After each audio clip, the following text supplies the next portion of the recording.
Hi Blossoms. Today I have a very pretty plant. It's a different type of orchid than what I've worked with before, and I am going to try to clean it up, also take it out of the pre-packaging from the box store that I purchased it from, and add it into a new orchid mix for my house.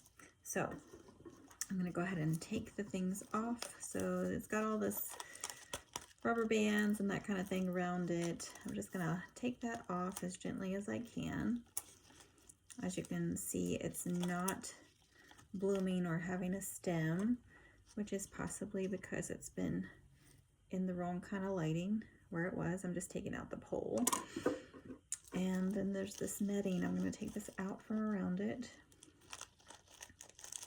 You're gonna see some different things like some bark and perlite in here.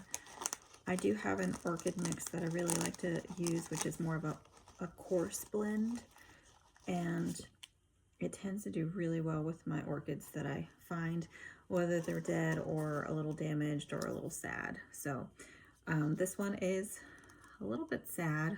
Look at that. It hasn't been cared for the way that it would like to be. So I'm going to clean it up today, like I said, and get it prepped and ready for the new container.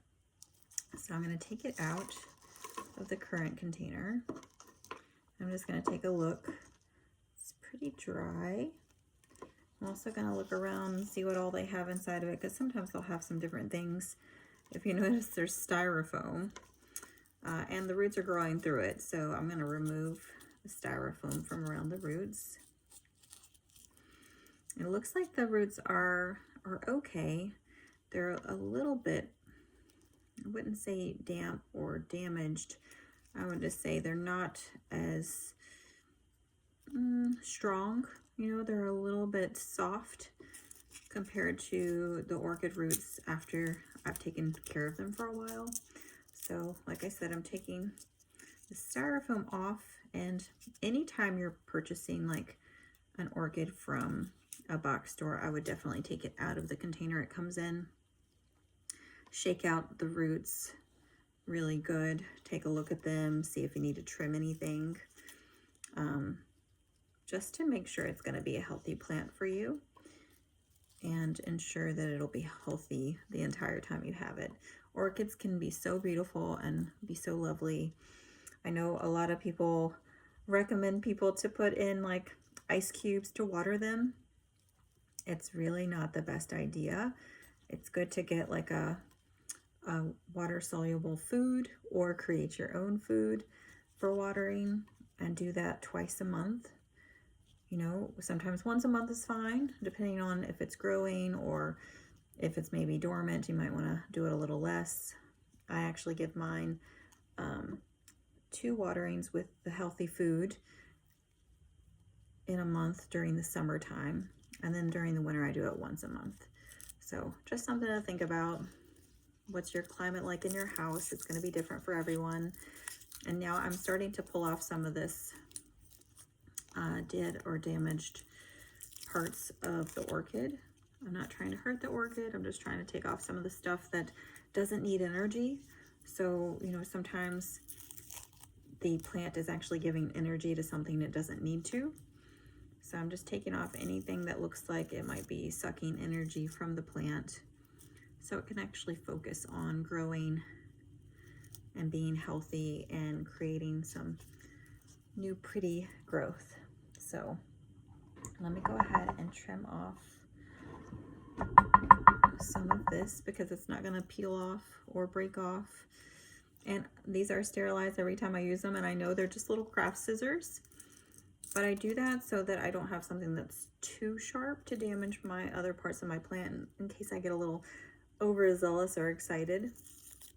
I have shared before that I am a plant enthusiast.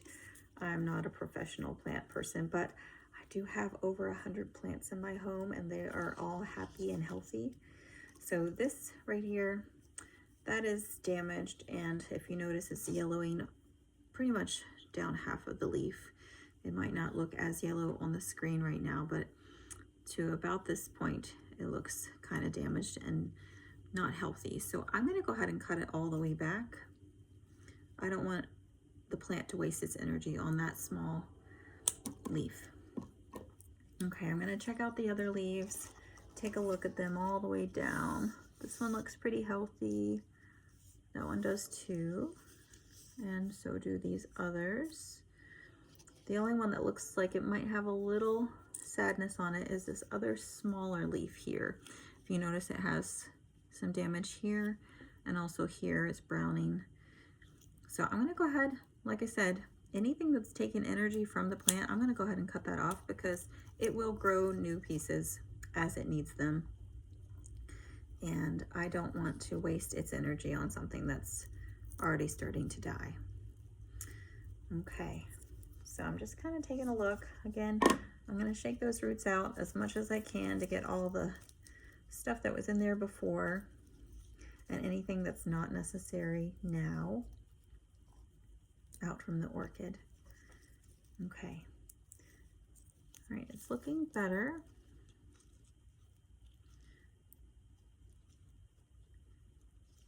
Yeah. Okay. Yep. That looks pretty good now. There are a couple new growth points that are inside. So I'm going to let those continue to grow because they look good. And then the roots are nice and shaken out so you can see everything. Of course, I could trim back some of this if I wanted to. Right now, as I'm feeling around, I think it's going to be okay once it gets into the right soil and it gets the proper lighting and the proper watering. So I'm going to go ahead and kind of push that container to the side. I'm going to get my new container out. And this one is a little face jar. It's very subtle. It's very soft. I do like the faces sometimes. That's kind of fun. All right, so now I'm going to go ahead and set the orchid down for a moment. I'm going to open up the potting mix. And this one is specific to orchids. Yes, I know you could actually make your own orchid mix by buying different things and mixing it together. I prefer to make my life a little easier. If I have something that is already prepared and can make my life that much better, then I'm going to use it. So try not to make it harder than it needs to be. You know, if you love plants and you love the aesthetic of plants and you like just having the pretty element of a plant in your home, you know, as long as you're taking care of it and loving it, doesn't mean you have to start from scratch or do all the pieces yourself. So if there's something out there that can help make your life a little easier, then maybe use it. It's okay. You don't have to do everything.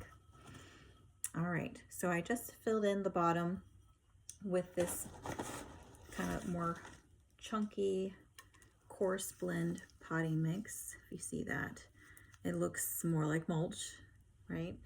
But I will tell you, all of my orchids really love this mix. So I'm putting this back into the bag just to give me a moment.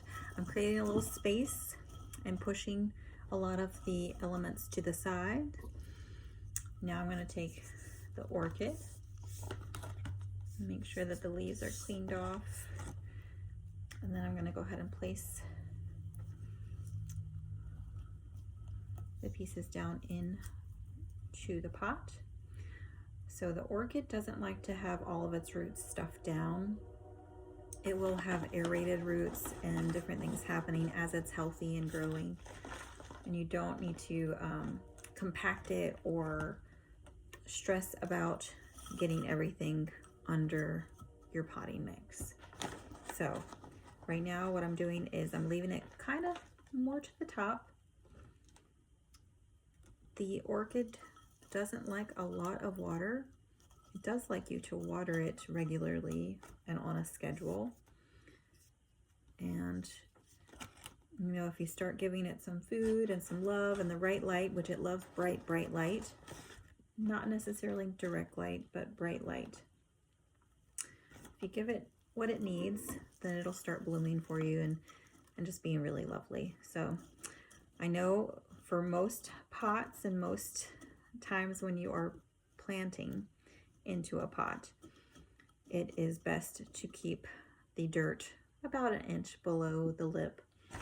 With an orchid, it's a little different because it is such a dry texture. You can do it all the way to the top, because when you water, it's going to go down directly to the roots. It's not going to hang out on the top of the surface. It's going to go deep into the water. Deep into the potting mix. So the more coarse, the less you have to leave that extra space at the top. Okay, so again, I'm just kind of maneuvering it, making sure that it's going to be secure in the pot. You don't want it to fall over, right? And of course, you can always use like the different pieces. This came with the plant, but I have my own that I like to stick in. It's a little more subtle. And I slide it into the mixture. And then just to help it kind of stay upright and not fall over, I do have also these little Velcro pieces, which help to make it stay where you want it. So I'm going to pick one of the pieces. This one's pretty heavy, so I'm going to go ahead and take this side and get that Velcro hooked in. Patience is a virtue, especially when you're working small. Okay, so now it looks like it's gonna be good. I'm gonna just check and make sure I don't need any extra potting mix. Okay, and the next thing I'll do is I will water this with my already mixed up watering for orchids. It has the water soluble food that's inside of it. Again, you can make your own food for your plants, and you know, I've thought about it a few times, and maybe in the future I will, but for right now I'm keeping it simple. I like to bring my plants back to life. This one is pretty healthy for the most part. I just needed to clean it up and get it into a new environment, and hopefully it'll be blooming before you know it. So orchids, they're lovely, they're beautiful. I put it in a new little pot. Have fun. Enjoy your plants.